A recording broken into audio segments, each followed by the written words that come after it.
Bonsoir Néri, je sais pas qui c'est, mais bonsoir.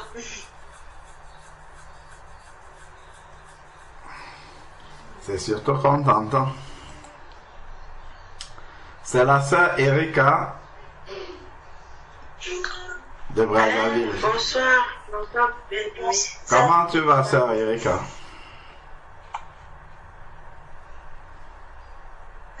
On s'accroche, frère. Ton nom est toujours écrit dans le livre de vie? Oui. Ben, donc ça va. C'est ça le plus important.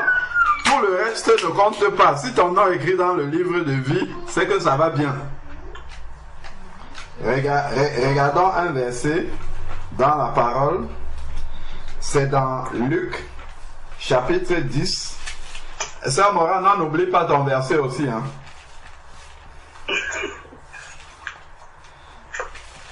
Luc, chapitre 10. C'est ça qui nous manque, en fait, pour qu'on soit dans l'attitude que le Seigneur attend de nous.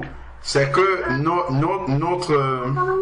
notre pensée soit constamment renouvelée par la parole de Dieu. C'est ça qui nous manque. C'est pour ça que parfois, par nos bouches, nous pouvons avoir des confessions négatives.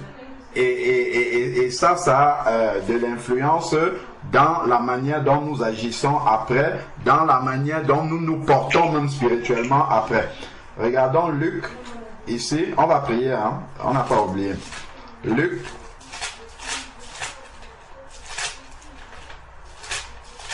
c'est juste pas, voilà, Luc chapitre 10, verset 19 à 20. Luc 10, verset 19 à 20. Sœur Erika, si tu peux le lire, s'il te plaît.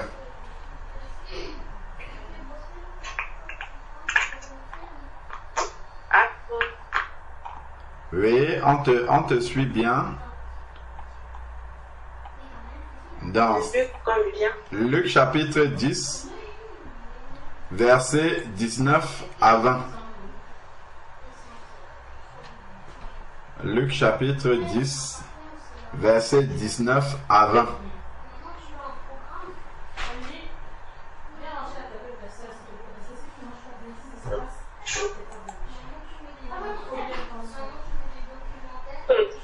Verset 19 à 20.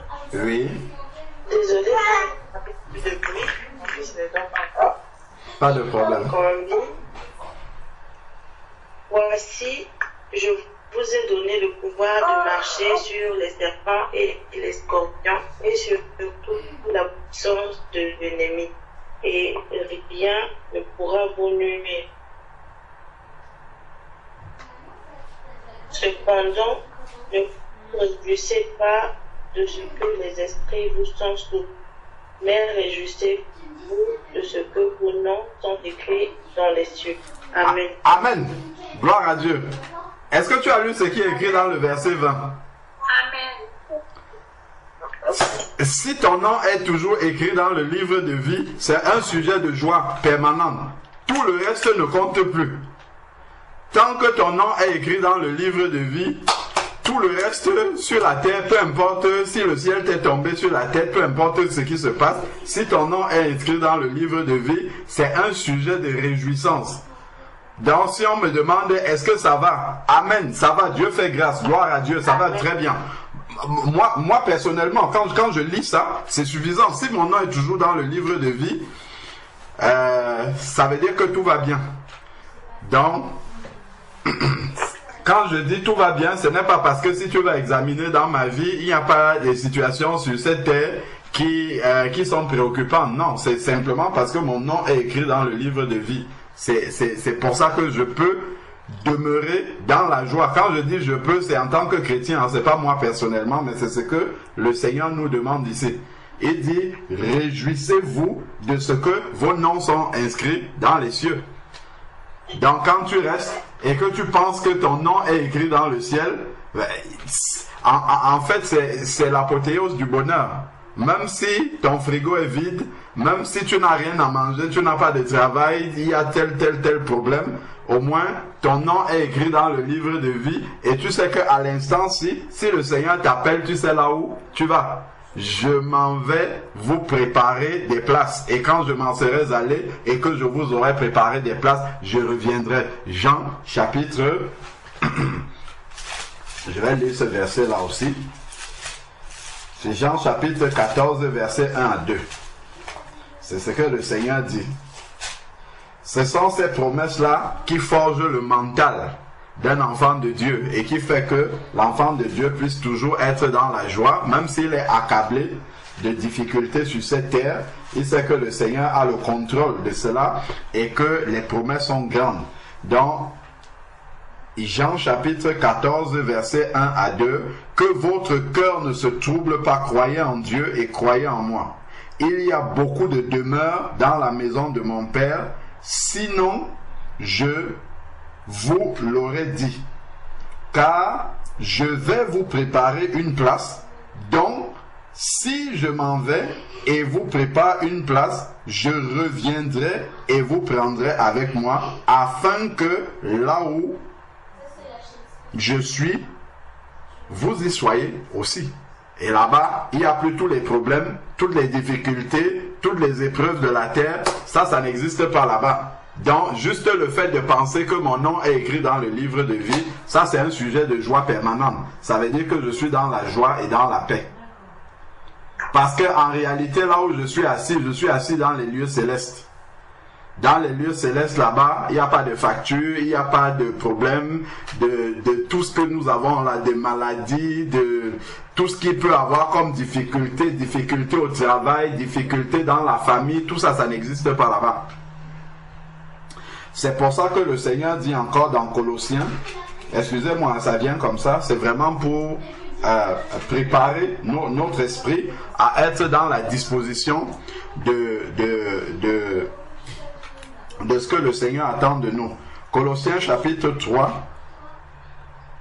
c'est par rapport à la réponse de notre sœur Erika. Parce que si tu attends que tout aille bien dans ta vie pour dire que ça va, je crois que d'ici l'enlèvement, tu risques de dire toujours que ça ne va pas, ma sœur. Parce que tant que nous sommes dans le corps de chair-ci, les difficultés seront toujours là, les épreuves seront toujours là en cascade pour nous former à pouvoir entrer véritablement et à manifester la volonté de Dieu. Lorsque nous regardons la vie de Jésus-Christ sur la terre, est-ce que vous avez une partie des évangiles où Jésus-Christ est tranquille comme ça, où il n'a plus aucune difficulté? Les pharisiens se sont calmés, les sadducéens se sont calmés, tous ceux qui lui cherchaient du mal là, tout le monde est calme et Jésus-Christ n'a plus de problème. Jamais. Dès que Jésus a commencé son ministère, jusqu'à la dernière seconde, il était dans les épreuves.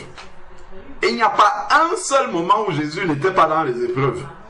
De la première minute où il est... D'ailleurs, dès qu'il est sorti du baptême de Jean-Baptiste, les problèmes ont commencé. Le diable est venu tout de suite. Dieu dit, celui-ci est mon fils en qui j'ai mis mon affection. Le diable vient dire, si tu es le fils de Dieu, change ces pierres-là en pain.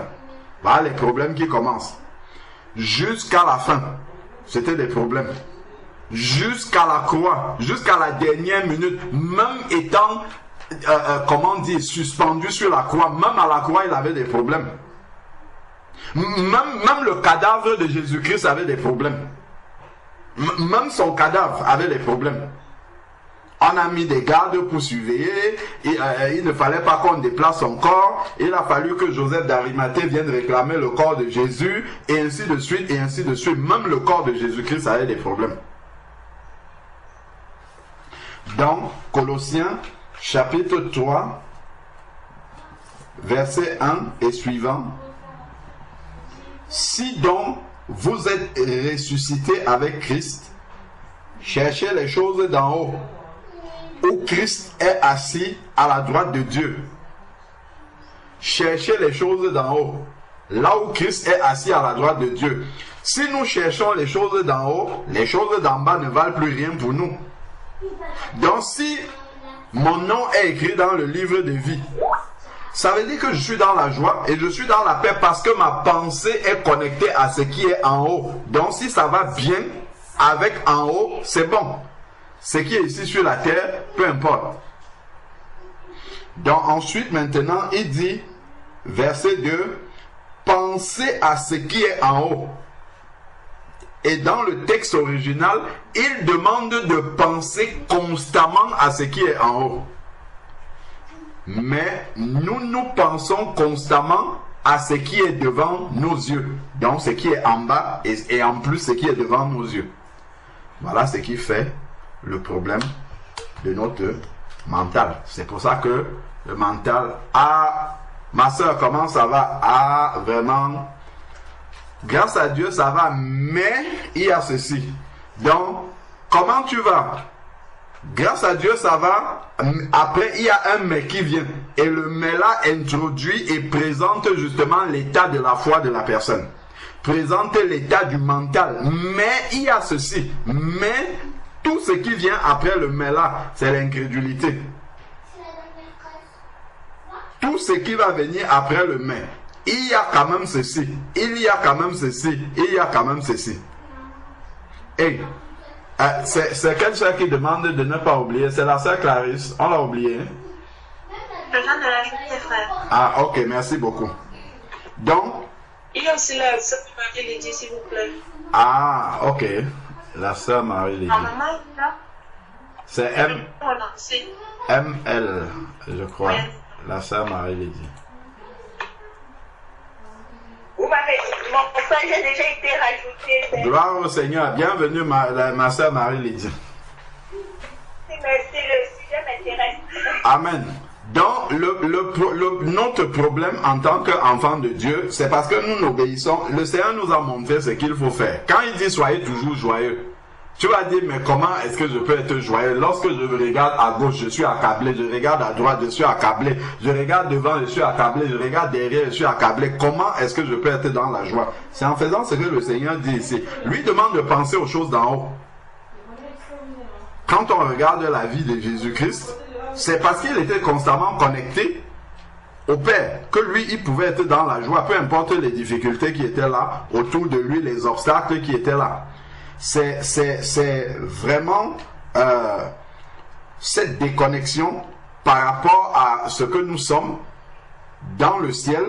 C'est ça qui fait en sorte que nous soyons souvent, les enfants de Dieu, nous manquons souvent de joie. Nous sommes souvent limités, mesurés. Mais il y a ceci, mais parce que nous nous définissons par ce qui est en bas. Nous ne nous définissons pas par ce qui est en haut. C'est ça le problème. Jésus, lui, l'a dit, les disciples étaient en train de se réjouir de quoi? De ce qu'ils chassaient les démons. Chasser les démons, ce n'est pas mauvais. Mais chasser les démons, c'est encore les choses d'en bas. Parce qu'il n'y a pas de démons dans le ciel. Ce sont les choses d'en bas. Oui, nous devons chasser les démons. Mais c'est ça qui faisait leur joie. Ils étaient dans la joie parce que, bon, ils voyaient les démons leur être soumis. Ça leur montrait qu'ils avaient une certaine autorité. Ils étaient contents. Le Seigneur dit que, mais si c'est ça votre sujet de joie, cette joie-là, c'est ce qu'il y a derrière. Cette joie-là n'ira pas très loin. Ça ne peut pas vous combler. Certes, les démons vous sont soumis, ainsi de suite. Déjà, dès qu'un démon va te résister, cette joie-là va partir. Et d'ailleurs, c'est arrivé une fois qu'il y ait un démon, le démon qui projetait l'enfant dans le feu et dans l'eau, le démon a résisté aux disciples. Et puis le papa de l'enfant est venu le dire au Seigneur. Et quand le Seigneur a chassé le démon, les disciples sont venus dire pourquoi nous n'avons pas pu le chasser. Et c'est sûr qu'ils n'étaient pas dans la joie. Cet enthousiasme et cette joie-là étaient complètement diminués. C'est pour ça que Jésus leur avait donné la recette. Cependant, réjouissez-vous de ce que votre nom est écrit dans le ciel. Donc, et comment demeurer dans cette réjouissance-là, c'est en pensant constamment aux choses qui sont en haut. Pensez à ce qui est en haut. Et d'ailleurs, comme si ce n'était pas suffisant, il dit, et non ce qui est sur la terre. Normalement, en pensant aux choses d'en haut, ça devrait suffire. Il dit, et non sur ce qui est sur la terre. C'est pour dire qu'en fait, il ne faut pas qu'il y ait un mélange entre les deux. Ce qui ne veut pas dire qu'il ne faut plus penser à ta famille, il ne faut plus penser à ton travail, il faut plus... Tu fais ces choses-là, mais ces choses-là doivent avoir une priorité basse. Tu le fais parce que le Seigneur demande également, comment dire, d'être un bon mari, un bon père, un bon ceci. Tu le fais avec la pensée. Même en faisant ces choses-là, c'est en étant connecté en haut. C'est-à-dire que tu peux faire ton travail. Au travail, on te demande de faire une tâche. Il y a plusieurs manières de pouvoir le faire. Tu peux faire une tâche au travail. Tu veux qu'elle soit bien faite parce que tu attends des compliments de ton chef.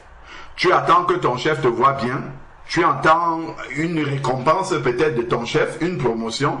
Comme tu peux le faire simplement pour que le Seigneur soit réjoui parce qu'il a demandé d'obéir à nos maîtres dans la chair comme à lui-même. Je le fais vraiment parce que je sais que au travers du travail que je suis en train de faire, je suis en train de servir Dieu. Parce qu'il a établi mon chef qui est là devant moi, il est une image, il est une figure de Dieu pour moi. Parce que Dieu l'utilise pour m'apprendre à obéir, pour m'apprendre à servir. C'est-à-dire que je sais ce monsieur-là et ça m'entraîne à pouvoir savoir comment on sert Dieu après. Donc, je m'entraîne à cela, mais il ne faudrait pas que mon cœur soit tordu par rapport à ça. Parce que si je le sais, ce chef-là, en étant intéressé, parce que c'est mon salaire qui m'intéresse, c'est une promotion qui m'intéresse, c'est d'être bien vu qui m'intéresse, c'est des compliments de mon chef qui m'intéresse. Si c'est ça qui m'intéresse, la manière de le servir est corrompue déjà dans mon cœur. Et quand je vais servir Dieu, mon cœur sera corrompu aussi. Parce que je vais m'approcher de Dieu par rapport à ce qu'il peut me donner, par rapport à ce qu'il peut faire dans ma vie, par rapport à ce qu'il peut débloquer. Donc, en fait, c'est lié. Dieu utilise les circonstances terrestres pour nous former pour les choses d'en haut. Donc, on peut faire ces choses terrestres-là, mais avec notre pensée tournée vers le haut. Donc ce n'est pas incompatible. Lorsqu'il dit pensez constamment aux choses d'en haut et non celles qui sont sur la terre, il ne faudrait pas que on arrive maintenant chez Frère Georges. Frère Georges est seulement enfermé dans sa chambre en train de méditer la Bible. Il dit qu'il pense aux choses d'en haut. Entre-temps, il y a tout ce qu'il doit faire dans le foyer en tant que père, en tant que mari. Tout ça, il ne fait pas. Il dit non. On a dit de penser aux choses d'en haut. Donc moi, je vais seulement rester dans ma Bible. Ça serait mal comprendre. Parce que tu peux être en train de balayer le salon chez toi en ayant la pensée fixée vers le haut. Parce que le coup de balai que tu es en train de passer chez toi, tu ne le fais pas parce qu'un homme, une femme est en train de t'obliger à le faire, mais parce que tu sais que ça réjouit le cœur du Père en haut. Et c'est un acte d'adoration que tu es en train de faire. Tu peux être en train d'aller vider les poubelles chez toi sans avoir, comment dire, dans le cœur un sentiment de rabais, que comment je peux être l'homme, le chef de famille, et c'est moi qui vide la poubelle. Mais si tu as le souvenir que le Seigneur a dit, voilà, je suis le Seigneur et le Maître au milieu de vous, cependant c'est moi qui vous lave les pieds, c'est moi qui vous sers. Oui, je suis le chef de famille et c'est moi qui fais les tâches les plus humbles, c'est moi qui vais vider la poubelle. Si c'est ça qui est dans ta pensée, là, en fait, tu es en train de faire un truc qui est sur la terre, mais avec la pensée du ciel, avec la profondeur du ciel par rapport à l'acte que tu es en train de faire sur la terre. Ça, ce n'est pas pareil du tout. Parce que tu peux le faire en murmurant dans ton cœur, comme tu peux le faire en étant dans la joie, parce que tu sais que ça réjouit le cœur du Père en haut. Donc, c'est un peu comme ça que nous pouvons vivre sur la terre, vivre les choses concrètes de la terre, mais en ayant une pensée complètement céleste, complètement, et dont les difficultés qui vont se présenter ne vont pas nous abattre parce que nous n'avons pas un but terrestre derrière cela. Je ne vais pas aider mon voisin parce que j'attends qu'il y ait une reconnaissance quelconque. Qu'il me remette aussi l'appareil, qu'il fasse aussi de même pour moi.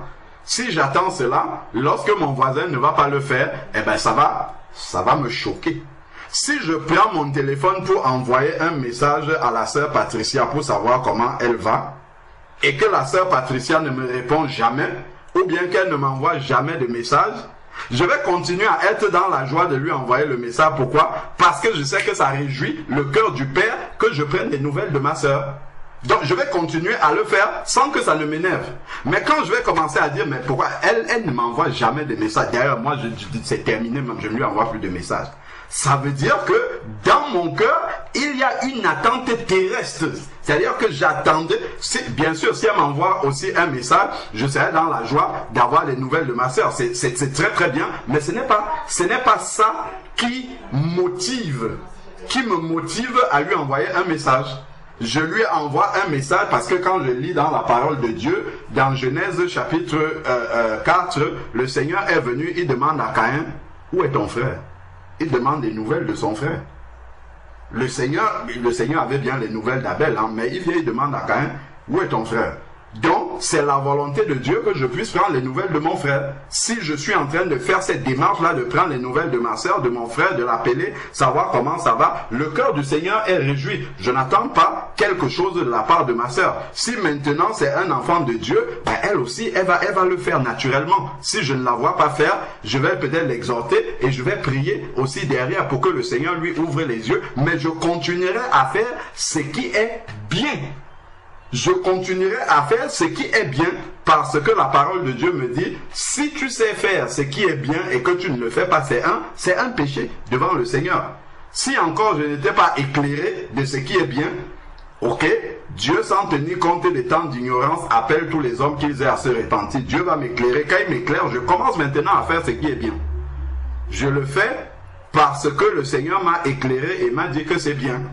Et que ça réjouit son cœur, parce que quand je regarde la parole de Dieu, c'est cela. Ça réjouit le cœur du Père que je puisse me comporter ainsi.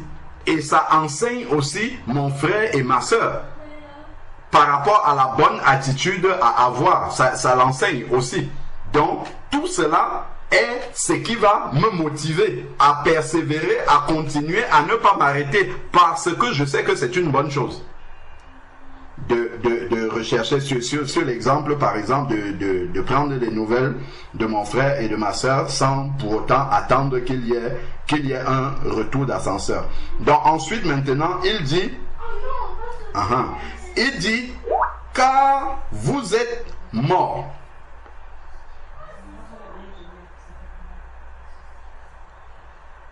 Ça, c'est une révélation, ça. Il dit, car vous êtes morts. C'est pour ça qu'on est passé dans les eaux du baptême. C'est justement parce qu'on est mort qu'on nous a enterrés dans les eaux du baptême. Si on n'était pas mort, on ne nous aurait pas enterrés. Donc malheureusement, nous venons demander qu'on nous enterre alors que nous ne sommes pas morts. C'est ça le problème que nous avons. On dit, bon, me voici, enterrez-moi, sauf que je ne suis pas encore mort. Il y a encore beaucoup de choses dans ce monde auxquelles mon cœur est attaché. Je n'ai pas encore pris la décision de mourir. C'est ça la repentance, hein? La repentance, c'est prendre la décision de mourir aux choses du monde. Quand on voit par exemple les disciples, si on prend le cas de Pierre et André, son frère, dans Matthieu chapitre 4, à partir du verset 17. Si on prend le cas juste après de Jean et Jacques, son frère, lorsque le Seigneur sort du désert, il arrive vers eux, il leur dit, vous êtes pêcheurs de poissons, je ferai de vous des pêcheurs d'hommes, suivez-moi. Le Seigneur se tourne et il part, et il ne reste pas pour négocier avec eux. Qu'est-ce que la Bible nous dit? Aussitôt, ils ont laissé là leur filet et ils l'ont suivi. Donc en fait, ils ont abandonné net leur ancienne vie. C'est ça la nouvelle naissance. Ils se sont séparés. Ils sont morts à la pêche. Ils sont morts, c'est ça. Ils sont morts à la pêche. Ils ont tourné le dos à la pêche et ils ont suivi le Seigneur. C'est ça vraiment. Ils ont abandonné leur ancienne vie. Donc voilà un peu le cas ici. Il dit, car vous êtes morts. nous avons pris la décision nous-mêmes. On ne nous a pas tués. C'est nous-mêmes qui avons pris la décision de mourir au monde parce que je crois que c'est nous-mêmes qui avons demandé l'engagement du baptême. Ce n'est pas quelqu'un, on ne nous a pas pris de force, on a dit, bon, viens, je vais te tremper dans l'eau. Non. Si on a forcé quelqu'un ici, c'est que ça ne s'est pas passé de manière biblique. C'est que nous-mêmes, nous sommes venus, nous avons bien réfléchi, nous nous sommes assis, comme le Seigneur dit, on a calculé la dépense, on a vu que ça ne servait à rien de servir Satan dans ce monde, et on a dit, on va changer de côté, on va aller du côté de Dieu. Donc nous sommes venus, nous avons nous-mêmes demandé à être enterrés, et on nous a enterrés, c'est-à-dire que nous-mêmes, nous avons pris l'engagement de mourir. On a dit, ok, comme tu veux bien mourir, bon, on va donc mettre cette personne-là qui est décédée dans la terre de l'eau. Et puis le Seigneur, par sa puissance, va faire ressusciter une nouvelle personne. Et votre vie est cachée avec Christ en Dieu. Notre vie est cachée avec Christ en Dieu. Donc, ce qui est le sujet de notre préoccupation dans notre pensée, c'est ce qui est en Christ. Tout ce qui est en dehors de Christ n'a pas d'importance. Tout ce qui peut avoir une incidence dans notre relation avec Christ, c'est ça qui doit être l'objet de nos pensées. Le reste importe peu. Parce que au final, c'est cela qui va compter. À la fin, c'est ça qui va être examiné par le Seigneur. Quand Christ, votre vie paraîtra, alors vous paraîtrez aussi avec lui dans la gloire. Donc il viendra un moment, effectivement, où nous aurons une vie pleinement exprimée.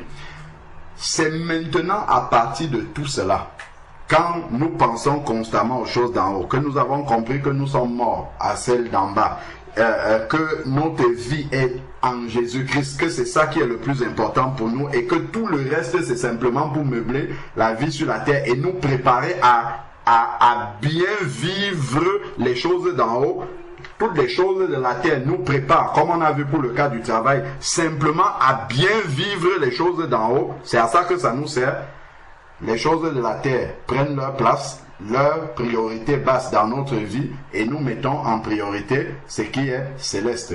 Ensuite, maintenant, il dit faites donc.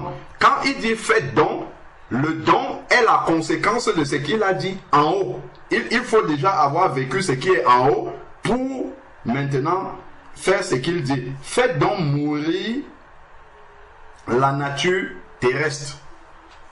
Faire mourir la nature terrestre. Si on dit par exemple qu'il faut que ta langue meure maintenant.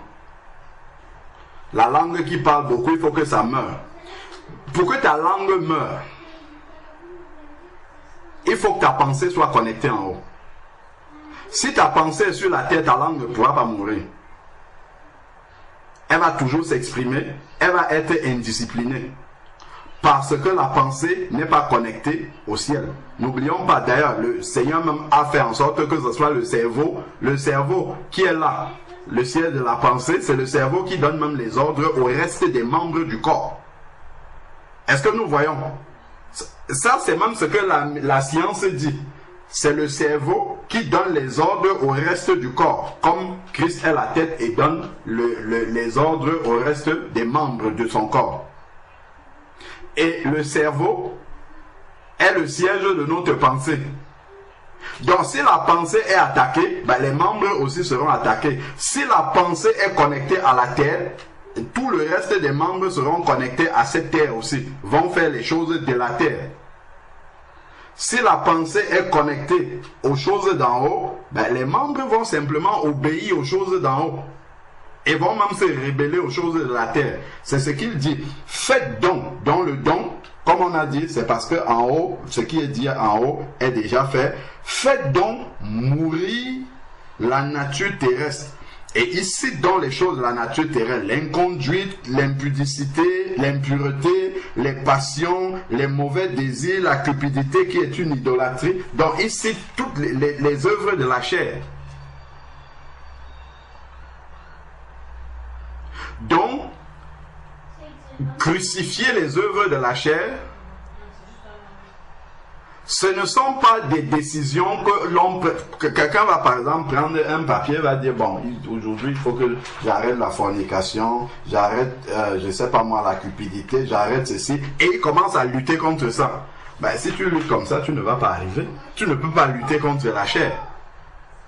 C'est la pensée qui doit être nourrie par les choses d'en haut. Moi, il y a beaucoup de choses que le Seigneur m'a fait la grâce d'abandonner sans que je n'ai à lutter contre ces choses-là. Sans avoir besoin de lutter. Simplement en s'affectionnant à la parole de Dieu. La parole de Dieu devient la priorité dans la vie d'un enfant de Dieu. C'est ce qu'il dit dans 1 Pierre chapitre 2. Hein. Désirez comme le lait non frelaté. Désirez comme des enfants nouveau-nés le lait non frelaté de la parole de Dieu. 1 Pierre chapitre 2 verset 2. Désirez comme des enfants nouveau-nés le lait non frelaté de la parole de Dieu, si vous avez goûté que le Seigneur est bon. Donc si nous désirons le lait de la parole, regardons un enfant qui vient de naître. L'enfant qui vient de naître, on n'a pas besoin de... Comment dire? Si on commence à forcer un enfant pour qu'il prenne le biberon, si ça demeure comme ça longtemps, on va sérieusement se poser des questions sur la santé de cet enfant-là. C'est un enfant qui n'est pas en santé. S'il faudrait que on lui rappelle les heures de tétée, qu'on soit obligé de le forcer pour le mettre au sein, qu'on soit obligé de lui préparer, je ne sais pas si c'est le lait de vache, pour venir lui mettre ça, sans que l'enfant ne manifeste pas, il ne manifeste jamais le désir du lait. Ça, c'est pas un enfant qui est normal. On doit aller consulter justement les spécialistes pour examiner cet enfant, parce qu'il n'a pas comment dire, le réflexe normal d'un enfant. Le réflexe normal d'un enfant, c'est qu'il pleure. Et généralement, les enfants, ils pleurent sans s'arrêter jusqu'à ce qu'on lui donne le biberon. Ça, c'est un mécanisme naturel que Dieu a mis dans un enfant qu'il envoie dans ce monde-ci, dans le ventre d'une maman. De la même manière, c'est le même mécanisme que le Seigneur a mis dans un enfant de Dieu qu'il fait naître spirituellement par rapport à la parole de Dieu. C'est le même mécanisme. L'enfant de Dieu désire, s'il n'a pas le repas de la parole de Dieu, il sent qu'il lui manque quelque chose. Et le profond désir de ce qui lui manque là, tant que ce n'est pas satisfait, il ne sera pas tranquille. Il ne pourra pas s'affectionner aux autres choses autour de lui si ça là, ce n'est pas comblé. Comme un enfant. L'enfant ne va pas, vous aurez beau prendre, je ne sais pas moi, tous les jouets qui chantent, qui s'illuminent devant lui, vous aurez beau distraire l'enfant avec tout ce que vous voulez. S'il pleure pour le lait, tant que l'enfant n'a pas eu le lait, il va continuer à pleurer. Vous n'allez pas réussir à le distraire avec autre chose. Et ça, c'est pas quelque chose qu'on a appris à cet enfant-là. On ne lui a pas appris ça. C'est naturellement qu'il l'a en lui. De la même manière, un enfant de Dieu qui est né spirituellement, il est né de l'Esprit. Et la parole de Dieu aussi est inspirée du Saint-Esprit. Donc le Saint-Esprit l'attire vers la parole de Dieu. Et son cœur qui est né de l'Esprit désire naturellement cette parole-là. Et c'est comme ça qu'au fur et à mesure qu'il lit la parole de Dieu, ça le nettoie. Souvenons-nous que le Seigneur a dit, je crois que c'est dans Jean 17, où il disait, vous êtes déjà purs. Il parlait à ses disciples à cause de la parole que vous avez entendue. Parce que quand on lit la parole de Dieu avec un cœur qui est disposé, ça nettoie notre esprit. Ça met en lumière vraiment les choses dans notre vie qui ne sont pas conformes ou qui sont conformes à la parole de Dieu, mais le désir est là de cadrer avec ce qui est la volonté de Dieu. Et c'est comme ça que nous commençons à abandonner les choses, les séries télévisées, c'est vrai que je n'étais pas beaucoup de télévision, mais c'est pas quelque chose que quelqu'un m'a demandé de le faire. Il n'y a pas besoin que quelqu'un vienne ici, qu'il me dise, il faut que tu jettes ta télé ou que tu n'aies pas de télé à la maison. Il peut avoir 100 télés ici à la maison, ça peut faire même un mois là sans qu'on allume une. Et le jour où je veux suivre les informations, je vais venir mettre, mais ça n'a aucune emprise sur moi. Pourquoi? Parce que le seul fait d'être constamment en train de méditer la parole de Dieu dès ma conversion, en fait, ça fait en sorte que beaucoup de choses sont devenues secondaires. Secondaires et même des choses qui étaient... des choses que j'aimais. Je parle de moi, après chacun peut examiner et voir le mécanisme spirituel qui s'est passé en lui. Et le fait d'être constamment dans la parole de Dieu, rechercher à comprendre, non seulement ça t'éclaire, mais en même temps ça te détache de beaucoup de choses. En fait, tu ne trouves plus le temps de faire ces choses-là. Ça commence comme ça. Tu ne trouves plus le temps de faire ces choses-là. Et après, finalement, ces choses-là, tu te rends compte que ça ne t'a pas manqué. Ça ne te manque pas. Et c'est comme ça que ça sort de ta vie. C'est comme ça que Dieu délivre. C'est comme ça que les choses d'en bas dont il est en train de parler commencent à tomber. Commencent à s'éparpiller. Avant, quand tu voyais une belle fille, tu disais, waouh, comment est-ce que je peux faire pour qu'elle devienne ma copine? Lorsque tu regardes la parole de Dieu. Romains chapitre 6, verset 23. Romains chapitre 6, verset 23. Hey. Romains 6, verset 23.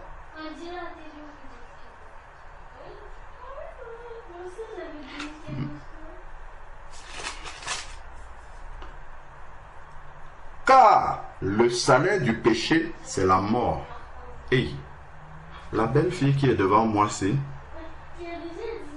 si elle reste sans connaître Christ, son avenir, c'est l'enfer. Hey, Seigneur, aie pitié de son âme. Si elle, là, elle pouvait servir Dieu, Seigneur, tout ne serait que pour ta gloire. C'est ça qui va venir dans ta pensée maintenant. Mais si ta pensée est connectée à la terre, qu'est-ce qui va devenir? Si celle-ci, elle pouvait être ma femme. Si celle-ci, elle pouvait être ma copine. Si celle-ci... Et donc, en fait, l'impureté, l'impudicité, tu n'aurais même pas à lutter contre ça. Il n'y a même pas à lutter. C'est quelque chose qui va s'imprimer en toi de manière naturelle. Parce que ta pensée est bien alimentée. Tu ne vas pas laisser traîner devant tes yeux ce qui n'est pas permis de regarder. Ce que nous laissons devant nos yeux. On va parler du monde. Le monde, c'est quoi? Il y a une définition simple du monde. C'est ce que tu ne peux pas inviter Jésus à faire avec toi. Si tu es en train de regarder des images obscènes, est-ce que Jésus peut s'asseoir à côté de toi? Tu dis, Seigneur, assois-toi ici, et puis on regarde ça ensemble. Si tu es en train d'écouter des choses qu'un enfant de Dieu ne doit pas écouter, est-ce que tu peux t'asseoir avec le Seigneur? Tu dis, Seigneur, écoutons un peu ça. Ou bien prier. Et puis, pour pouvoir faire cette activité d'écouter ou bien de regarder ce qui ne glorifie pas Dieu. Et tout ça, ça vient alimenter cette pensée-là. Au lieu que la pensée soit connectée en haut, elle sera connectée en bas. Et ça va produire après des désirs. On va dire, ah, je lutte avec ça, je lutte avec ceci. Avant de lutter avec quelque chose, la pensée, comment est-ce qu'elle est alimentée? Vers quoi est-ce que tu... Ah, je fais des mauvais rêves, je fais des rêves de ceci, des rêves de ceci. Ok, si nous lisons dans Ecclésiaste, il dit que les rêves viennent de quoi? D'une foule des occupations de la journée. Si la foule des occupations de ma journée sont des futilités, des choses qui ne glorifient pas Dieu, mais tu veux que qu'est-ce qui te vienne en rêve? Tu veux que Dieu vienne au milieu de toutes les futilités là, il écarte et il te donne des révélations. Et ils viennent avec des rêves qui viennent de lui au milieu de tout ça. Non, ce n'est pas possible. Ce n'est pas ce qui va se passer. Ce qui vient dans tes rêves, c'est le produit de ce qu'il y a dans ta pensée. C'est le produit de ce dans quoi tu as décidé de nourrir ta pensée, de l'alimenter. C'est ce que Ecclésiaste nous enseigne. Donc, voilà vraiment comment nous étions dans Colossiens, ici là, Colossiens chapitre 3. Comment est-ce que le Seigneur a prévu sans lutter de manière... comme on veut souvent prendre des décisions, ah, j'ai décidé de faire ça, j'ai décidé de faire ça. Le Seigneur a prévu des moyens naturels de délivrance. Naturels de nous séparer des choses qui sont de la terre. C'est en fait, plus je m'attache au Seigneur, plus je m'éloigne des choses de la terre. C'est aussi simple que ça. Plus je m'approche du Seigneur, plus les choses de la terre s'éloignent naturellement de moi. Tout simplement. Mais si je suis loin du Seigneur, là, en fait, je me rapproche plus des choses de la terre. C'est ça. Donc, il va dire ici, dans l'inconduite, nous étions au verset 5 de Colossiens chapitre 3. Bon, après, il va dire au verset 6, c'est pour cela que vient la colère de Dieu sur les rebelles. Vous marchiez autrefois, vous marchiez ainsi autrefois, c'était avant. Mais là, on va encore trouver parmi nous beaucoup d'enfants de Dieu, on combat avec la liste qui est là. Mais lui, il dit ici que c'est avant qu'on marchait comme ça. Vous marchez autrefois ainsi. Lorsque vous viviez dans ces péchés, c'est-à-dire que c'était un mode de vie avant pour nous. Mais maintenant, vous aussi rejetez tout cela. Rejetez tout cela. Il le dit ici, rejeter, c'est comme un commandement. Et en le disant comme ça, rejeter tout ceci, ça veut dire que nous en avons la capacité. Déjà par la puissance du Saint-Esprit qui est en nous, et simplement en faisant ce que Dieu nous demande de faire, en nous attachant, en nourrissant notre pensée, en étant consacrés dans notre cœur aux choses d'en haut, rejeter la liste rejeter la colère, animosité, méchanceté, calomnie, paroles grossières, qui sortent de votre bouche. Je crois jeudi ou mardi, on parlait des paroles qui sortent de la bouche. Si tu es constamment en train de méditer la parole de Dieu, ton vocabulaire va changer. La langue va se discipliner et ne pourra plus dire certains mots. Parce que ces mots-là vont commencer à peser pour sortir de ta bouche. Si tu as l'habitude de louer le Seigneur en esprit et en vérité, il y a des mots qui ne pourront plus sortir de ta bouche. Il y a des mots qui seront censurés naturellement par l'Esprit de Dieu de ta bouche. Ça ne pourra pas sortir.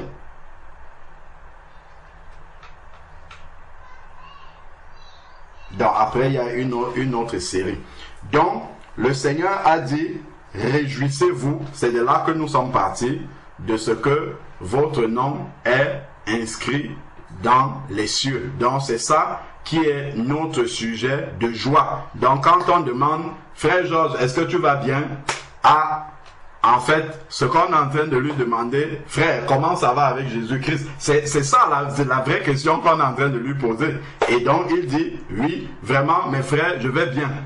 Ça veut dire que ça va bien avec Jésus-Christ. Après tout le reste des problèmes de la terre, vraiment, le Seigneur en prend soin. Donc, on était comme ça, en train de partager autour de la réponse que la sœur Erika avait donnée par rapport au fait que,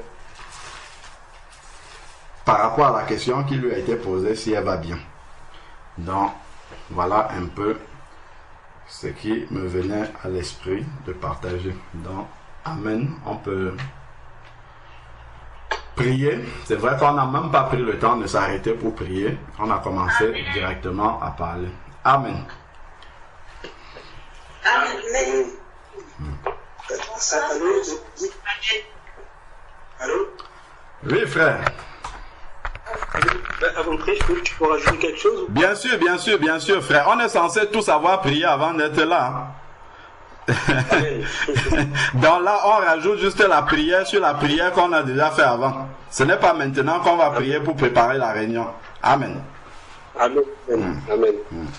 Gloire à Dieu. Oui, non, mais par rapport à ce qui a été dit, je rends gloire au Seigneur. Juste, je voulais rajouter quelque chose par rapport à ce qui attire aussi mon attention, c'est par rapport à la réjouissance. Parce que c'est vrai que, comme tu le dis, frère, c'est quelque chose qui, dans les temps où on vit, manque beaucoup, en fait, chez les enfants de Dieu. Malheureusement, c'est la joie, en fait, dans le Seigneur. Et c'est vrai, lorsque tu as pris ce passage dans Luc 10, c'est quelque chose aussi également qui est beaucoup oublié, en fait, de dire que nos noms, en fait, lorsqu'on a accepté Christ comme notre Seigneur et Sauveur, ben, notre nom est inscrit dans le livre de vie. Et ce que le Seigneur attend de nous, c'est de marcher, en fait, dans cette espérance-là, pour que ce nom-là soit toujours inscrit, parce que on sait aussi également que le Seigneur, bon, ça, je pense que c'est un sujet qui a été beaucoup partagé au niveau du salut, que le Seigneur, il est maître de toutes choses. Est-ce que c'est un don qui nous est donné, mais que c'est un don, en fait, qu'il faut garder, en fait, et qu'il faut maintenir par la foi et aussi par la persévérance. Et donc, et c'est vrai que les soucis de la vie, toutes les choses qui peuvent se passer autour de nous, c'est une école, en fait. C'est une école, c'est quelque chose à laquelle le Seigneur nous soumet par sa volonté pour pouvoir nous forger. Parce que le Seigneur, ce qu'il attend de chacun d'entre nous, comme il le dit dans Éphésiens 4, c'est ce que chacun d'entre nous, c'est qu'on atteigne tous la stature parfaite de Christ. Et donc, du coup, pour pouvoir atteindre cette stature parfaite, il faut passer par l'école, il faut passer par les épreuves, par les tribulations. Et c'est vrai que souvent, c'est la chair, en fait, qui voudra manifester, en fait, les fruits qui sont contraires à l'Esprit de Dieu. Et donc, du coup, nous-mêmes, nous devons, comme le dit le frère à travers sa parole, de nous affectionner aux choses d'en haut, de regarder aux choses d'en haut, regarder, comme dit dans Matthieu 6, 33, pour chercher premièrement le royaume de Dieu et sa justice, et toutes ces choses vous sont ordonnées par-dessus. Donc, c'est important, vraiment, toujours avoir cette pensée renouvelée. Et comme aussi on l'a partagé aussi dimanche dernier, si on peut prendre 2 Corinthiens 4, 2 Corinthiens chapitre 4, qui également en fait parle aussi également des épreuves. 2 Corinthiens chapitre 4 à partir du verset 17 à 18, qui dit que car nos légères afflictions qui ne fait que passer produit en nous un poids éternel d'une gloire souveraine excellente. Quand nous ne regardons point aux choses visibles, mais aux choses invisibles, car les choses visibles ne sont que pour un temps, mais les invisibles sont éternels. Amen. Amen. Donc on voit même là, l'apôtre Paul nous dit de regarder aux choses qui sont invisibles. Lorsqu'il parle de car nos légères afflictions du moment, les légères afflictions qui ne font que passer, donc ce sont des choses en fait que Dieu nous soumet à chacun d'entre nous pour notre perfectionnement. Et donc du coup lui-même qui dit nos légères, parce que comme on le disait dimanche dernier, lorsqu'on voit la vie de Paul, on voit bien qu'il a quand même vécu des choses assez éprouvantes pour sa vie, parce que même plus haut, on l'a vu la dernière fois, plus haut on voit qu'il parle que même sa propre vie était mise en jeu. Je pense que chacun d'entre nous, là où nous sommes, en termes généraux, notre vie n'est pas encore en péril. C'est vrai que tout peut se passer, un accident dans le travail, dans la voiture. On voit tout ce qui se passe aujourd'hui avec les attentats, avec les meurtres, etc. C'est vrai que tout peut se passer. Mais là, en fait, il parle vraiment aussi également par rapport à son service, parce que son service qui était vraiment d'annoncer l'évangile, on sait que ça a beaucoup déplu à l'ennemi premièrement, et que du coup, il a dépêché aussi un tas de monde pour pouvoir mettre fin à la vie de Paul. Et donc, Paul, ce qu'il voyait à travers ces épreuves-là, il les voit comme une légère affliction. Donc, c'est vrai que lorsqu'il parle de légère affliction, c'est qu'en fait, comme on disait tout à l'heure, c'est que son regard, en fait, il était fixé aux choses invisibles et non aux choses visibles. C'est vrai que lorsqu'on regarde aux choses visibles, ben effectivement, la légère affliction qu'on ressent, on va la voir comme une grande affliction. Par exemple, des choses qui peuvent perte de travail, une difficulté de conception d'un enfant, un mariage, enfin toutes sortes de ces choses-là, si on les regarde à cela, effectivement, comme dit le frère, lorsqu'on va dire Sébastien, comment tu vas? Ah, tu sais, j'ai ça, parce que je regarde aux afflictions. Alors que si, comme il dit dans le verset 18, Paul dit, car nous ne regardons point aux choses visibles, mais aux choses invisibles, parce qu'en fait, les choses invisibles, et ça revient dans Luc chapitre 10, lorsqu'il dit réjouissez-vous que vos noms soient inscrits dans les cieux. C'est des choses qui sont éternelles, les choses invisibles. Les choses visibles sont temporaires. Elles sont là, elles sont temporaires, alors que les choses invisibles sont éternelles. Le fait d'être aux cieux, auprès du Seigneur, c'est pour l'éternité. Et ça, c'est quelque chose qui doit nous réjouir. Amen. Donc, et c'est pour ça que c'est important de voir en fait que, à travers les épreuves qu'on peut vivre, il faut le voir non seulement comme de légères afflictions. C'est vrai que c'est pas quelque chose qui est simple, parce que après, faut aussi être sincère à soi-même. C'est de se dire, oui Seigneur, je veux pas me mentir à moi-même. C'est vrai qu'il y a des choses qui peuvent nous heurter pendant un moment. C'est vrai que notre âme, qui est le siège des émotions, on peut ressentir de la tristesse. Même Paul aussi, si on peut le lire, au-dessus, il parle de ça en fait. Il parle de ça toujours dans 2 Corinthiens 4. Il parle juste au-dessus, il parle de ça. Je vais prendre. Attendez. Hop là. Est-ce que les profs. Non, ça. 2 Corinthiens 4, à partir du verset 8, qui dit: nous sommes pressés de toute manière, mais non réduits à l'extrémité, dans la détresse, mais non dans le désespoir. Donc on voit bien déjà, il dit qu'il y a le sentiment, on peut ressentir la détresse, mais il n'est pas désespéré. Persécuté, mais non abandonné. Abattu, mais non perdu. Donc on voit qu'on peut ressentir pendant un temps, mais le Seigneur, ce qu'il attend de nous, c'est que ça soit l'esprit qui réagisse ou qui surabonde directement à travers nos émotions qu'on peut ressentir du moment. Et donc du coup, on peut ressentir des fois, voilà, c'est normal, c'est pas toujours simple, par exemple, d'entendre une nouvelle, un décès dans la famille, un malade, toutes sortes de difficultés.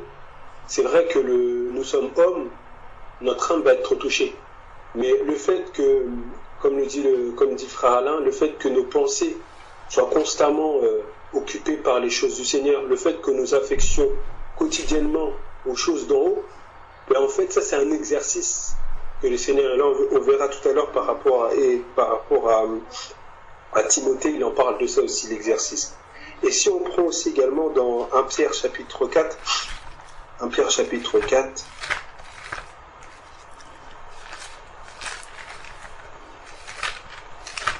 un Pierre chapitre 4, donc comme voilà, un Pierre chapitre 4 à partir du verset 12 à 13, qui dit: bien-aimés, ne soyez pas surpris comme d'une chose étrange qui vous arrive de la fournaise,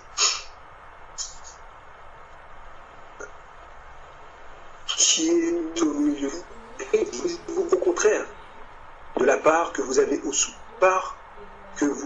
souffrances de Christ, afin que vous soyez aussi dans la joie et dans l'allégresse lorsque sa gloire apparaîtra. Amen. Donc on voit bien vraiment que c'est une grâce.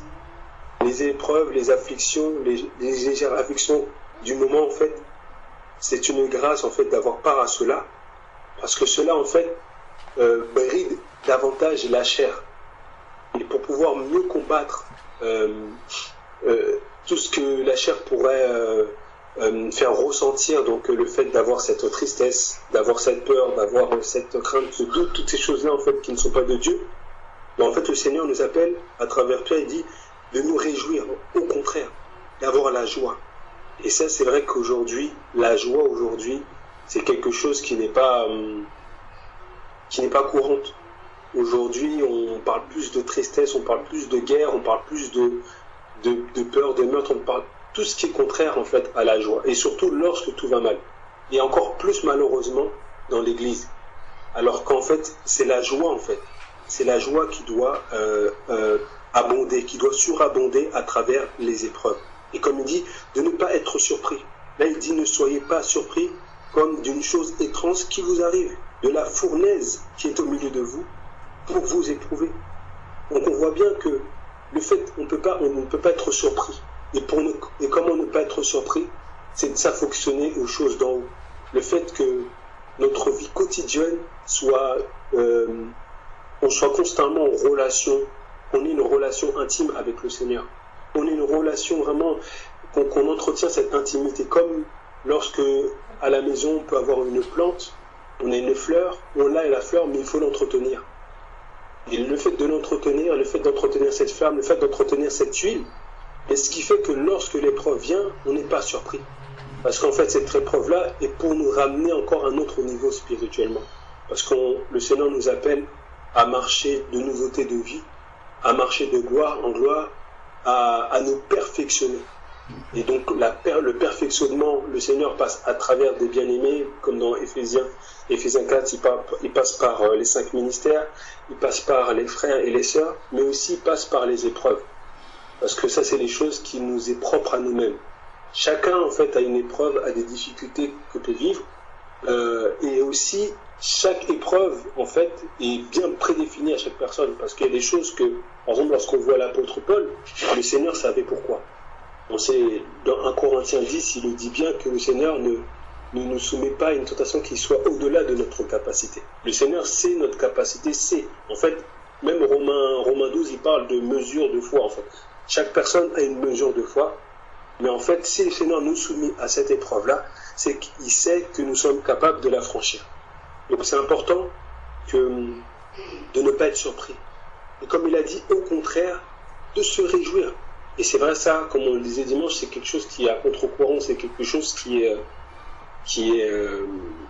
n'est pas normal. Il t'arrive quelque chose, au contraire, il devrait être normal que tu sois abattu, que tu sois triste, que tu sois dans le désespoir. Mais non, au contraire, tu te réjouis, au contraire, parce que comme il a dit, de fait d'avoir part aux souffrances de Christ. Aux souffrances de Christ. On voit bien les souffrances que Christ, et tout à l'heure le frère nous a parlé des souffrances de Christ, le corps meurtri à la croix. On a part à ça. À travers toutes ces épreuves-là, en fait, on a part aux souffrances de Christ. Afin que vous soyez aussi dans la joie et dans l'allégresse lorsque sa gloire apparaîtra. Lorsque sa gloire apparaîtra. Donc vraiment, c'est quelque chose d'important d'avoir cette réjouissance.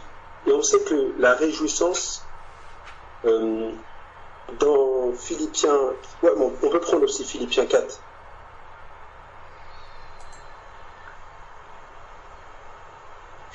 Philippiens 4, qui dit, Philippiens 4, verset 4, qui dit, réjouissez-vous toujours dans le Seigneur. Je le répète, réjouissez-vous. On voit bien que là, c'est Paul, en fait, il le dit, réjouissez-vous toujours dans le Seigneur. Donc en fait, lorsqu'il parle de toujours, c'est quoi? C'est en toutes circonstances. Ce n'est pas dans un temps particulier, c'est pas lorsque tout va bien, c'est pas lorsque j'ai ma fiche de paye, c'est pas lorsque j'ai un enfant, c'est pas lorsque... Non, c'est dans toutes les circonstances. Et c'est là en fait qu'on voit véritablement la maturité d'un enfant de Dieu. C'est que dans toutes les circonstances, il y a cette joie. Et là, il dit, je vous le répète, je le répète, réjouissez-vous. Et pourquoi il dit ça? Parce que lorsqu'on lit là c'est Philippiens 4, si on prend Philippiens 3, il dit quelque chose d'important dans Philippiens 3 par rapport à la réjouissance, donc à la joie. Philippiens 3, verset 1, donc dans Philippiens 3, verset 1, il dit, au reste mes frères, réjouissez-vous dans le Seigneur. Après il dit quoi? Je ne me lasse point de vous écrire les mêmes choses, et pour vous cela est salutaire. On voit bien que la réjouissance, la joie peut déterminer le salut. Parce qu'en fait, effectivement, si nos pensées ne sont pas renouvelées, si nos pensées ne sont pas occupées aux souches du Seigneur, lui l'ennemi, ce que l'ennemi veut, comme il dit dans Matthieu 24, s'il est même possible de séduire même les élus, mais il va passer par la séduction et même faire croire ah ben non, mais finalement, ça sert à rien, le Seigneur il t'a abandonné. Allez, de toute façon, puisqu'il t'a abandonné, bon ben vis ta vie, voilà, profite de ta vie. Je crois qu'il y a même un verset qui parle de ça, il dit demain on sait qu'on va mourir, donc du coup autant en profiter. Il est prophète, autant profondément, on va arriver tous, et même les païens aussi malheureusement ils disent ça. De toute façon on regarde, par exemple lorsqu'on parle des gens, on parle des maladies. Et ça c'est quelque chose aussi qui est très troublant en fait pour l'homme. C'est de voir par exemple, on va voir une vie d'un païen qui a fumé toute sa vie, mais il va mourir à un âge assez correct entre guillemets, c'est-à-dire peut-être 80 ans, 96 ans. Alors un sportif de haut niveau, il n'a jamais fumé, il n'a jamais bu, il fait du sport, mais il meurt à 20 ans. Donc l'autre qui va voir ça, il va dire, mais ça sert à quoi de mortifier mon corps, de faire tous les efforts, de ne pas prendre des choses qui nous nuisent, alors qu'en fait tout le monde va mourir, et même des fois peut-être que tu vas même mourir plus vite que moi. Autant que je profite. Et c'est ça en fait le problème par rapport à ça. Et c'est pour ça que là le Seigneur il dit de se réjouir lorsque tu as la détresse, lorsque tu es dans les difficultés, d'avoir cette réjouissance. Et pourquoi en fait cette réjouissance? Qu'est-ce que c'est la réjouissance et d'où vient la réjouissance? Si on prend dans Galates 5, on voit qu'en fait que la réjouissance qui vient de la joie est tout simplement un fruit de l'esprit. En Galates 5, le verset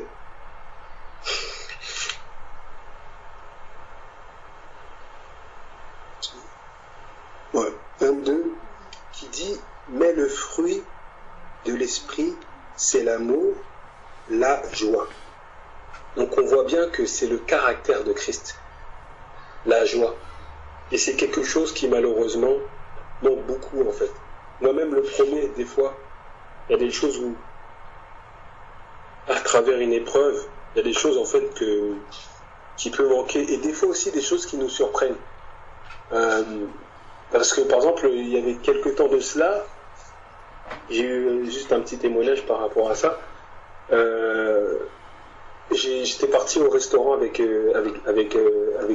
la famille. On est parti, c'était par rapport à un mariage. Et donc j'avais garé ma voiture. Et donc en arrivant, en retournant dans ma voiture pour pouvoir rentrer chez nous, pour pouvoir rentrer, donc pour pouvoir continuer à partager. Du coup, c'était un moment où on devait partager sur le mariage. Donc parce que quelqu'un qui devait aller se marier, donc du coup on avait pris le temps avec lui pour pouvoir partager l'image. Donc on avait mangé au restaurant. Et j'arrive, je vois ma voiture, elle est toute cassée. Et sur le coup, moi-même, en fait, ma pensée, elle était étonnée de mon cœur, en fait. Dans le sens où mon cœur, en fait, j'avais cette paix instantanément. Je n'étais pas trop, au contraire, ça m'a mis, j'en ai même ri, entre guillemets. J'en ai ri, mais j'étais pas troublé, je n'étais pas, mais ma pensée pouvait me dire, mais comment ça se fait, regarde, on a cassé ta voiture. Et en plus de ça, autour de soi, parce que des personnes qui étaient là avec la famille, qui étaient là, disaient, wow, etc., ils ont cassé ta voiture. Et même eux, il y en a même, ils étaient encore plus en colère, alors que c'était même pas leur voiture, ils étaient en colère, alors que moi-même, j'étais en paix. J'étais en paix et j'avais dit, non, mais c'est pas grave, ce n'est que matériel. Non, mais etc. Et c'est vrai, tu te dis, c'est dommage, on est là, je me suis garé dans un parking de restaurant, et certainement la personne qui a cassé ma voiture était un client du restaurant. Il aurait pu simplement venir dire oui, désolé, j'ai cassé votre voiture, et il est parti. Et vraiment honnêtement, la première réaction, je n'ai pas eu de rancœur, je n'ai pas eu de peine, de tristesse. Je n'étais pas dégoûté, on a cassé ma voiture. Vraiment, j'avais cette paix-là. Mais par contre, ma chair, en fait, combattait ça, en fait. Je ressentais, en fait, et à travers aussi ce qui se disait autour, mais non, c'est pas normal, regarde, on a gâché, etc., etc.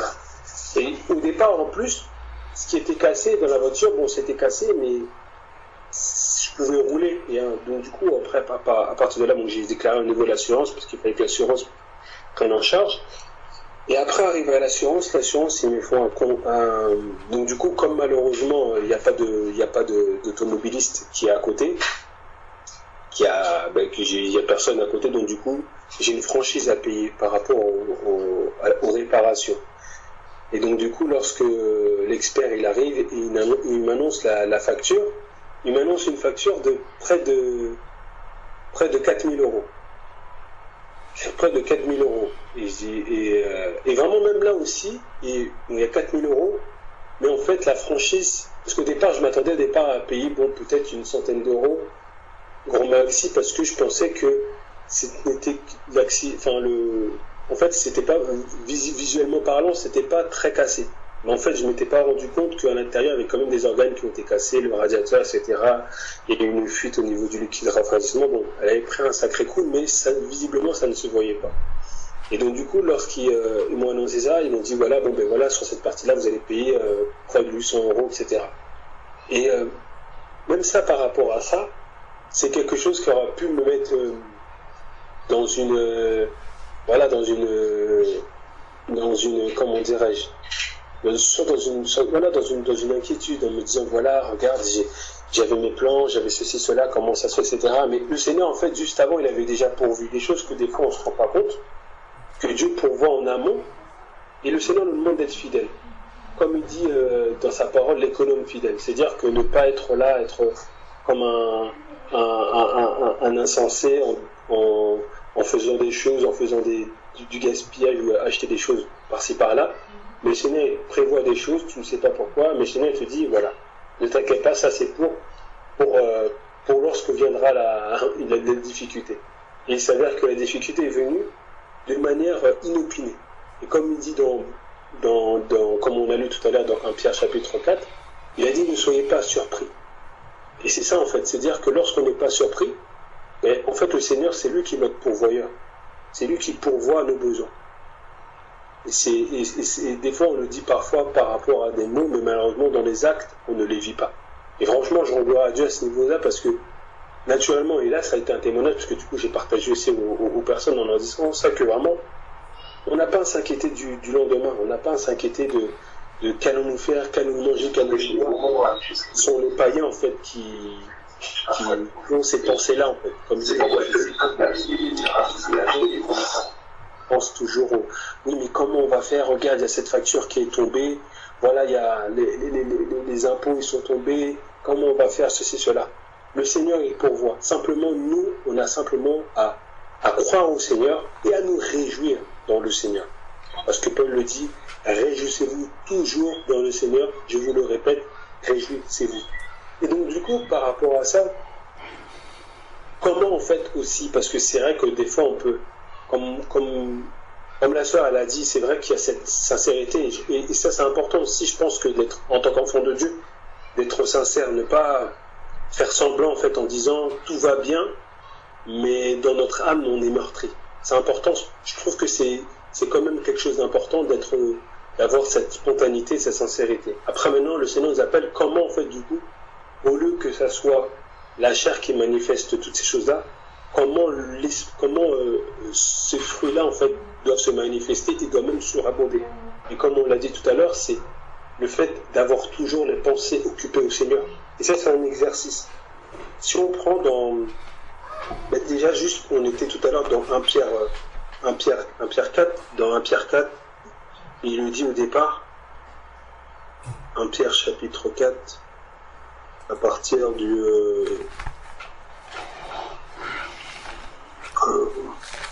1 Pierre 4, et le verset 1 qui dit « Ainsi donc, Christ ayant souffert dans la chair, vous aussi armez-vous la même pensée.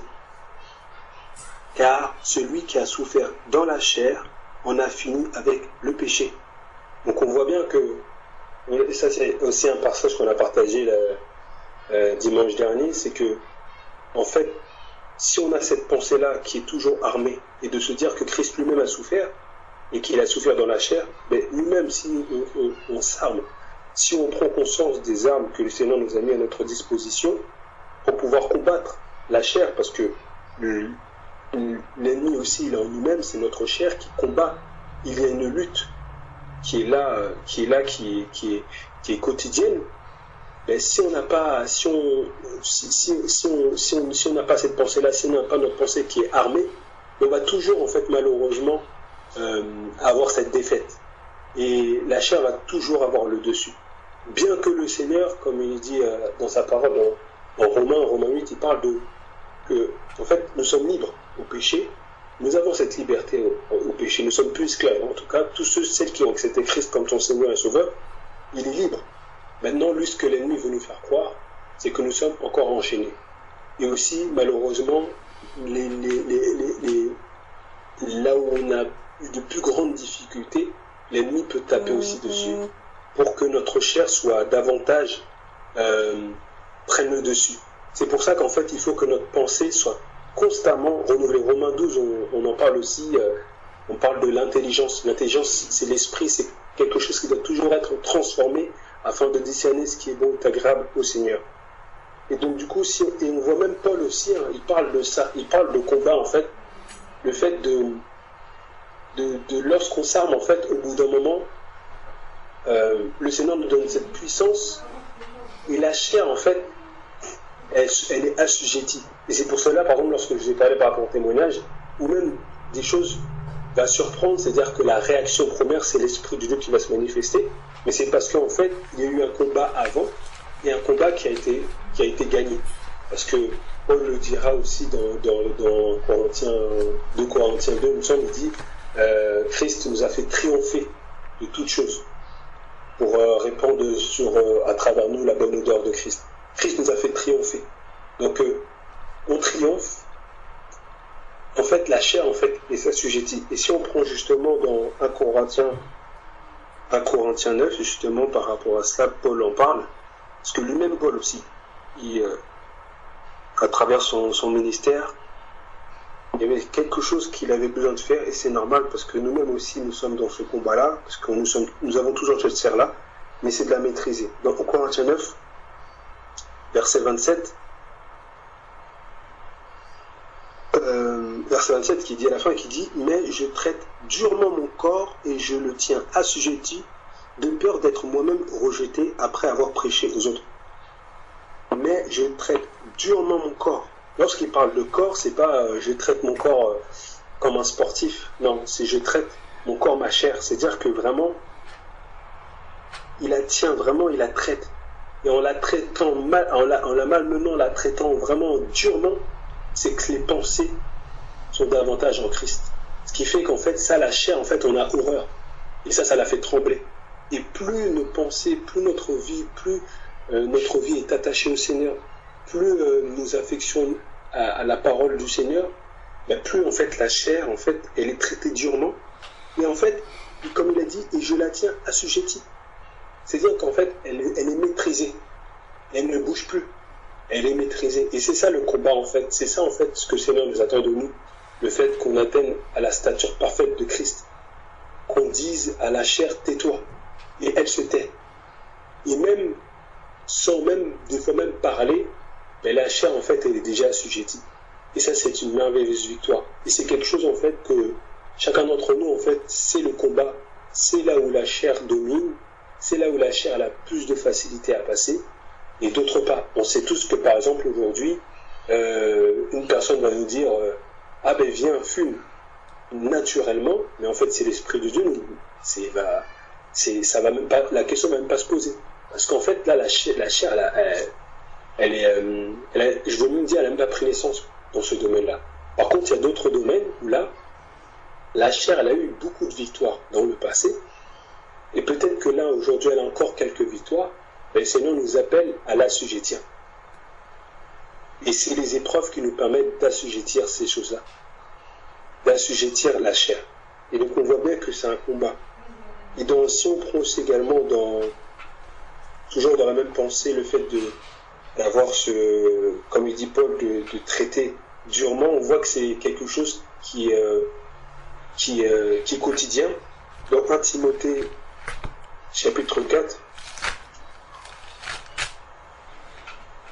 dans 1 Timothée chapitre 4, le verset 8, où tout le monde connaît, qui dit 1 Timothée 4, le verset 8, qui dit « Exerce-toi à la piété, car l'exercice corporel est utile à peu de choses, tandis que la piété est utile à tout. » Exerce-toi à la piété. On voit bien qu'en fait, c'est un exercice en fait.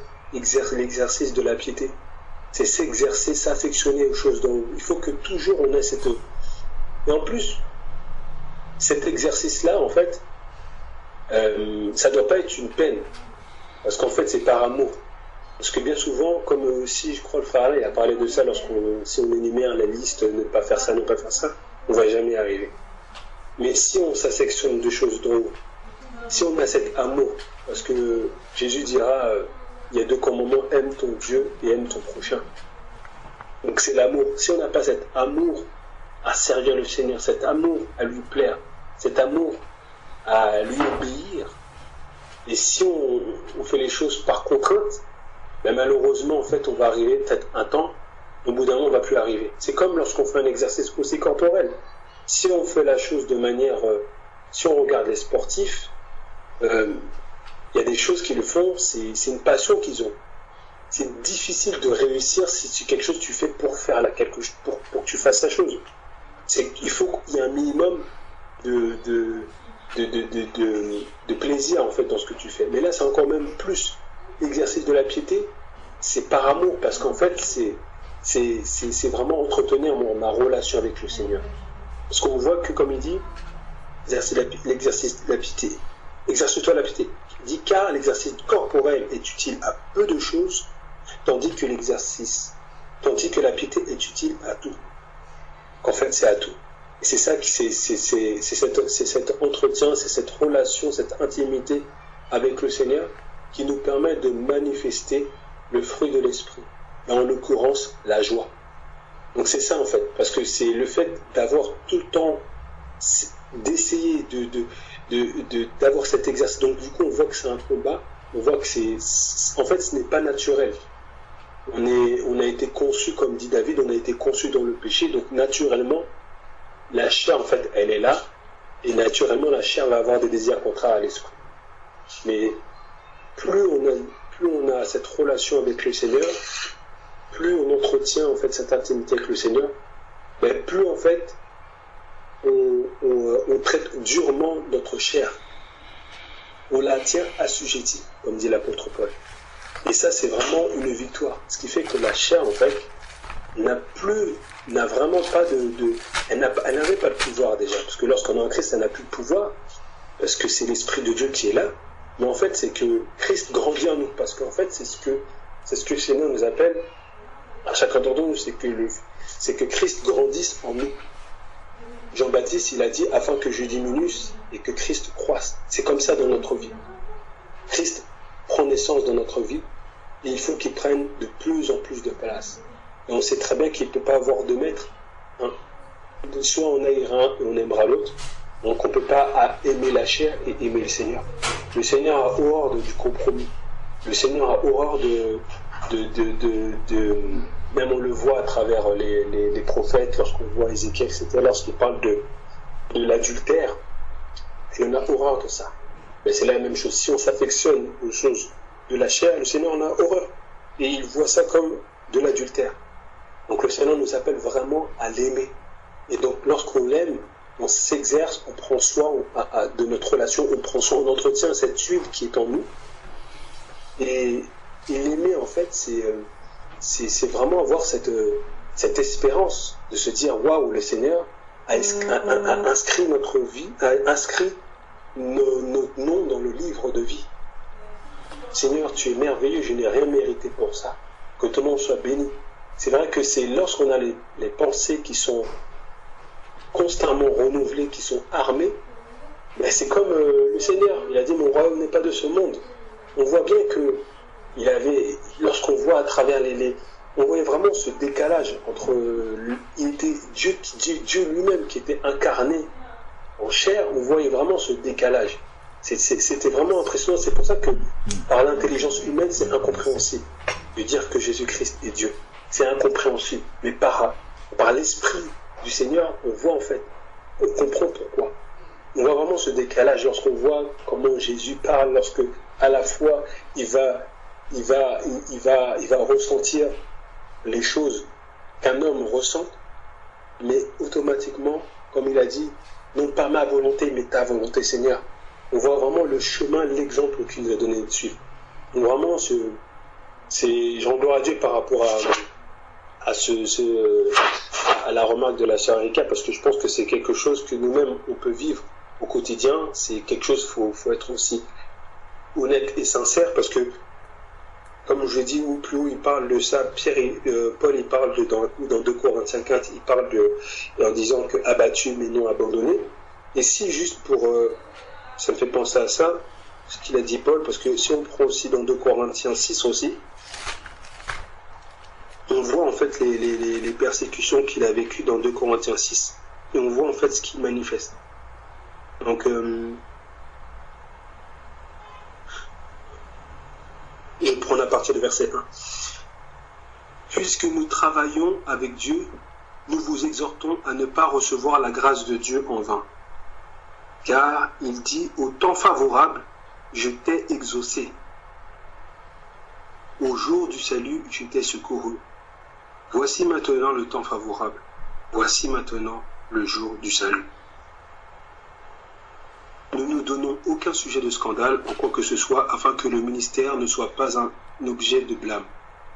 Mais nous nous rendons à tous égards recommandables comme serviteurs de Dieu par beaucoup de patience, dans la tribulation, dans les calamités, dans les détresses, sous les coups, dans les prisons, dans les troubles, dans les travaux, dans l'éveil, dans les jeûnes, dans la pureté, par la connaissance, par la longanimité, par la bonté, par un esprit saint, par une charité sincère, par la parole de vérité, par la puissance de Dieu, par les armes offensives et défensives, au milieu de la gloire et de l'ignominie, au milieu de la mauvaise et de la bonne réputation. Et là, étant regardé comme imposteur, quoique véridique, comme inconnu, quoique bien connu, comme mourant, et voici nous vivons, comme châtiés, quoique non mis à mort, comme attristés, et nous sommes toujours joyeux. Je termine, voilà, c'est là, c'est ce passage-là. Comme attristés, et nous sommes toujours joyeux. Donc on voit bien que là, l'apôtre Paul énumère à la fois que c'est à travers toutes ces choses-là, en fait, donc les coups, les prisons, tout ce qu'il a pu vivre dans le jeûne, dans l'éveil, dans toutes ces épreuves, toutes ces choses-là, en fait, permettent justement cette manifestation, en fait, de l'Esprit de Dieu à travers toutes ces épreuves qu'il peut vivre, et à travers toutes les choses qu'on peut dire de lui, dire qu'il est inconnu alors qu'il est bien connu, dire qu'il est mort alors qu'il vit. Ils ont été châtiés, même lui-même a été même lapidé, mais non mis à mort. On dit qu'ils sont abattus, ils sont attristés, mais ils sont toujours joyeux. Donc on voit vraiment que lui-même Paul, en fait, qu'il a vécu des choses aussi extraordinaires avec le Seigneur à travers ces épreuves-là. Je pense qu'aussi ça c'est une manière en fait aussi de nous-mêmes de nous remettre en question dans nos vies, de nous remettre en question dans les situations qu'on peut vivre et de les voir, comme dit Paul, comme des légères afflictions. Car juste pour terminer, dans Hébreux 12, il parle de ça.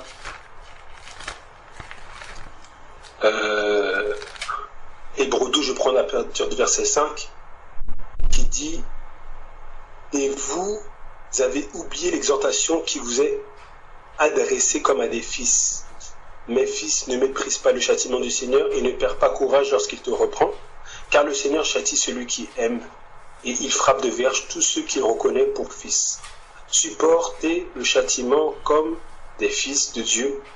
Vous traite, car quel est le fils qu'un père ne châtie pas? Mais si vous êtes exempt de châtiment auquel tous ont part, vous êtes donc des enfants illégitimes et non des fils. D'ailleurs, puisque nos pères selon la chair nous ont châtiés et que nous les avons respectés, ne devons-nous pas, à bien plus forte raison, nous soumettre au Père des esprits pour avoir la vie? Nos pères nous châtiaient pour peu de jours, comme ils le trouvaient bon. Mais Dieu nous châtie pour notre bien, afin que nous participions à sa sainteté. Il est vrai que tout châtiment semble d'abord un sujet de tristesse et non de joie, mais il produit plus tard, pour ceux qui ont été ainsi exercés, un fruit paisible de justice. Amen. Donc on voit bien que là, il dit, il est vrai. C'est vrai que ce n'est pas... La chair, elle n'aime pas ça. C'est vrai que lorsqu'il parle de châtiment, on peut parler de correction. Toutes ces choses-là, en fait, que libéré dans Hébreux 12, c'est pour le perfectionnement. Parce que lorsqu'il dit que... il dit, dans le verset 8, il dit, mais si vous êtes exempts du châtiment auquel tous ont part, vous êtes donc des enfants illégitimes et non des fils. Mais puisque nous sommes des fils de Dieu, des filles et des fils, nous l'avons accepté. Donc le Seigneur, ce qu'il veut, c'est notre perfectionnement. Comme l'or, en fait, lorsqu'il est pris, il est brut, ou comme le diamant, il est brut. Il faut qu'il soit traité, poli. Il passe par différentes étapes pour pouvoir atteindre, en fait, cette beauté, cet éclat, pour que ça soit quelque chose d'une grande valeur. Mais nous-mêmes, le Seigneur, à ses yeux, nous sommes d'une grande valeur, mais il faut, en fait, qu'on soit taillé, qu'on soit véritablement dépoussiéré. Le Seigneur, il a dit, il attend une épouse qui sera sans ride, ni tache, ni rien de semblable. Donc, du coup, toutes ces choses-là, en fait, fait partie, en fait, de l'école du Seigneur. Les châtiments, les épreuves, les difficultés. Lorsqu'on voit Job, on connaît tous l'histoire de Job, on voit bien que Job, c'était un homme intègre. Mais on voit bien que l'intégrité ne te rend pas exempte des épreuves. Déjà, parfois, des fois, malheureusement, beaucoup de gens prennent l'exemple de Job en attribuant à des situations, alors qu'en fait, la situation que les personnes vivent, c'est le résultat de leur désobéissance. Donc, des fois, souvent, il y a un manque de discernement à ce niveau-là en disant, là, est-ce que ce que je vis, est-ce que c'est la conséquence de mes choix, de ma désobéissance, de mon péché, ou c'est une épreuve auquel le Seigneur me soumet pour me ramener à un autre niveau. Et ça, c'est important en tant qu'enfant de Dieu de discerner ça, parce que beaucoup font l'amalgame, beaucoup, malheureusement, moi-même, voilà, et de toute façon, c'est important, c'est pour ça que Paul, dans 2 Corinthiens, chapitre 12, lorsqu'il parle de sa vie, lorsqu'il a dit oui, il parle de son témoignage, et après il parle de sa faiblesse. Il a dit, j'ai prié 3 fois. Lui-même, il voulait savoir, mais pourquoi en fait j'ai cette écharpe? Et le Seigneur a répondu, ma grâce te suffit. Car, et là il a compris pourquoi il avait ça. Il a compris non pas cette écharpe-là, il a compris non pas parce que c'est la conséquence d'un péché, la conséquence d'une désobéissance au Seigneur, mais c'est parce qu'il ne s'enorgueillisse pas. Donc nous-mêmes, le Seigneur peut nous soumettre à des situations, il nous soumettra quoi qu'il arrive pour notre perfectionnement et aussi même pour ne pas tomber sur certaines choses. Donc c'est important de pouvoir discerner. On voit bien que là, il dit dans le verset 11, donc, il est vrai que tout châtiment semble d'abord un sujet de tristesse et non de joie. On voit bien, c'est pour ça qu'il y a cette sincérité. On est enfant de Dieu, mais en fait on est encore sur cette terre. Et c'est vrai que des fois peut-être je trouve que parfois il manque un peu d'équilibre dans la mesure où pensons comme si on n'est pas des robots, dans la mesure où on n'a pas de sentiments, on n'a rien, on a encore l'âme. Donc il y a des choses qui peuvent se produire en nous, et c'est normal en fait. Il faut pas que ça soit quelque chose qui nous accable en disant que comment ça se fait, je ressens de la tristesse, comment ça se fait, je ressens du doute, parce que même Paul, on le voit Paul. Après, c'est pas pour excuser, c'est pas pour dire ben c'est bien, mais en fait c'est de se dire voilà, il se passe ça, mais comme il a dit, mais il produit plus tard. C'est-à-dire qu'en fait c'est quelque chose, le Seigneur nous appelle à ce que ça se produise. Plus en fait on avance avec lui, plus en fait la chose qui peut arriver, par exemple, la première fois ça arrive, ça produit la tristesse, et ça prend un temps pour que ça produise de la joie. Mais après, plus on avance dans le Seigneur, plus ce temps se raccourcit. Plus ce temps se raccourcit jusqu'à un point où on ressent plus en fait, où c'est Christ en fait. Comme il dit, ce n'est plus moi qui vis, c'est Christ qui vit comme moi. Christ lui-même aussi, étant 100% Dieu et 100% homme, lorsque Lazare est mort, il a pleuré. Il a ressenti l'homme, Dieu il a créé l'homme ainsi. On a cette âme-là, on a ces sentiments-là. Maintenant, il faut que ce soit toujours l'Esprit de Dieu qui nous commande de se dire, voilà, déjà c'est ça qui est surabonde, comme l'a dit le frère Alain, c'est-à-dire que gloire à Dieu, tout va bien. Pourquoi? Parce que mon nom est inscrit dans le livre de vie. Amen, ça c'est le plus important. Après, là, ce qui peut se passer dans les vies, Seigneur, aide-moi à comprendre pourquoi il se passe ainsi, pourquoi je traverse cette épreuve-là, qu'est-ce que tu veux me faire comprendre à travers cela. Et ça, toujours dans la joie. Et ça, en fait, ça c'est un exercice, l'exercice de la piété. C'est pas simple, c'est quelque chose qui se fait au fur et à mesure, d'être toujours, d'avoir en fait cette fidélité au Seigneur.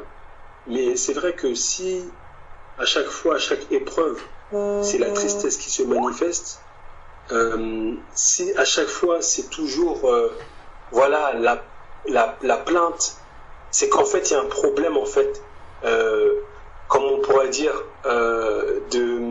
comme dans l'exercice corporel, c'est-à-dire peut-être que l'exercice il est mal fait, peut-être que là il est fait trop précipitamment, peut-être que là il est fait trop lentement, enfin il n'est pas fait de manière régulière. Tout ça c'est des choses en fait, il faut se comprendre pourquoi là je ressens cette profonde tristesse. Pourquoi je la ressens?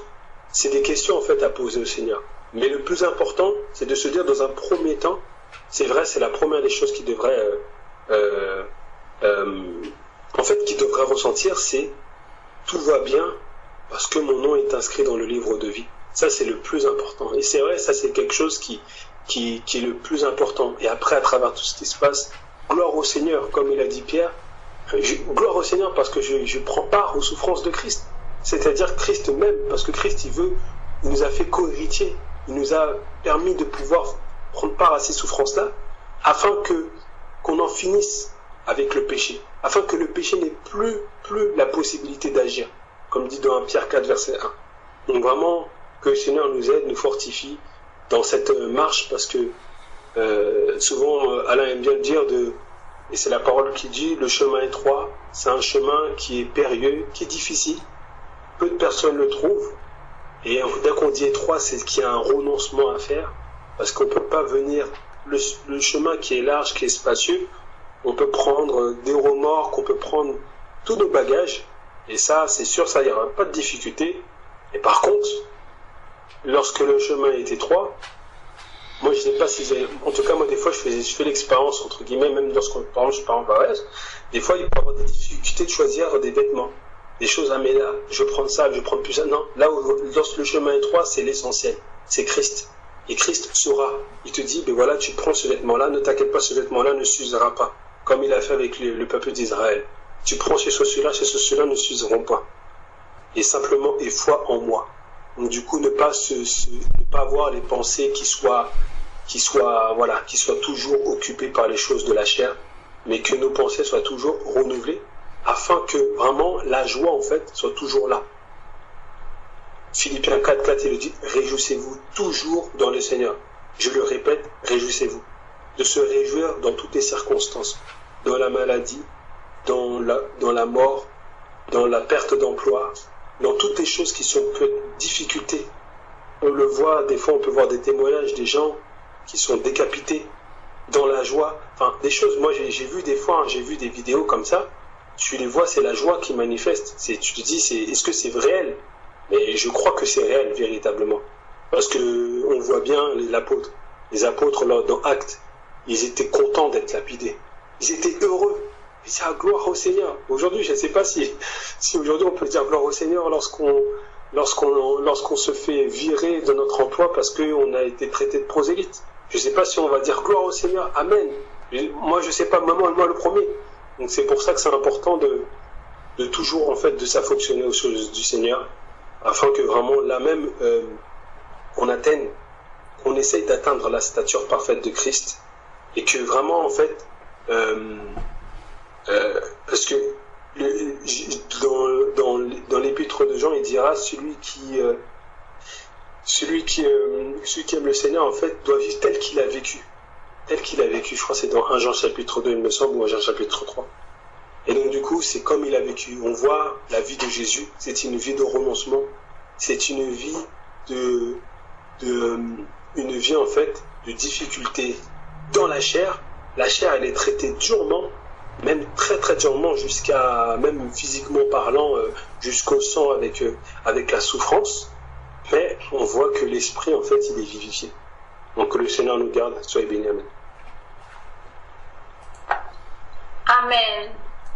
Merci, frère. Amen. Gloire à Dieu. Amen. Amen. Amen. Gloire au Seigneur.